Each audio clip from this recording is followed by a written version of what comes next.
What's going on, everybody? This is your boy Chris Allen coming to you live on another episode On the Grind. Listen, check this out. So yesterday, I did a post yesterday on some Wednesday motivation, and somebody hit me up, inboxed me, and said, "Hey, what's that in the backseat of your car?"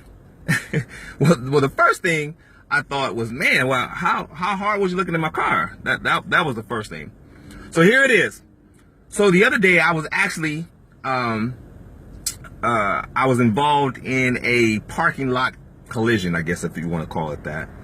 And so I'm parked in the parking lot, and this vehicle, this Hummer, parks right beside me. And they go inside the store or whatever they was going into, and then they come back out. When they jumped into their car, into the Hummer, he just, when he took off, he got too close to my vehicle, and I knew something was going on, because as he was getting close, I was like, man, he's about to hit my car. So I blew the horn, I blew the horn, and he didn't stop. So finally, his back tire grabbed the front of my bumper and pulled it off. And when he did that, I blew harder, and he heard it, and he stopped, and he jumped out the car, and he was apologetic. He was like, man, listen, I'm sorry, I didn't see you there. My mind was somewhere else. I wasn't paying attention. I apologized. I said, listen, calm down, man. It's okay. Because one thing I know is, I know that this morning you didn't wake up and say, I'm going to find me a car today and rip off their front bumper. I know that. And because of that, it had to have been an accident. It's okay. Let's just go ahead and exchange the information, insurance information, because that's what we pay it for. And let's keep it moving. And, he was very, very apologetic. He was sorry, thankful, man. I appreciate that. I'm going to take care of it, blah, blah, blah, blah, blah.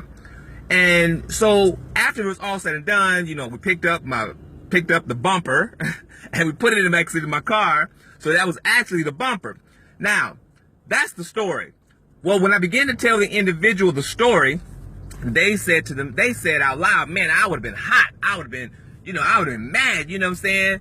And I thought to myself, why would you be mad? Like, what would you be mad about? Because at the end of the day, it was an accident, and that's what we pay insurance for, right? That's what we pay for insurance. And why would you be mad on some stuff that you can't even control? And as I begin to think about it, see, folks, in life, you can't control everything. You can't control if somebody hits your car. You can't control if somebody cuss you out. You can't control if somebody come and punch in your face. You can't control none of that. Only thing that you can do is control how you're going to respond to any of those things. The only thing you can do is control to how you're going to respond to any of those things. See, I could have been upset. I could have been mad. I could have, cussed him out. I could have done all those things. But why? Why? I choose to take the high road. That's how I want to live my life. I want to take the high road.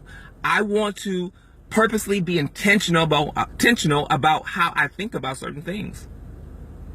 And I just knew that wouldn't be the right way to respond. Right? That wouldn't be the right way to respond. So, folks, listen. You can't control how other people do. You can't control what's going on around you. You can't control if somebody does anything to you. Only thing you can do is control how you're going to respond to any of those things. All right? So listen, I love you guys. That was my message today. Don't talk about it. Be about it. Be intentional with your thinking. Go out and live a great life. All right? Go out and be intentional. All right? Love you guys. Peace.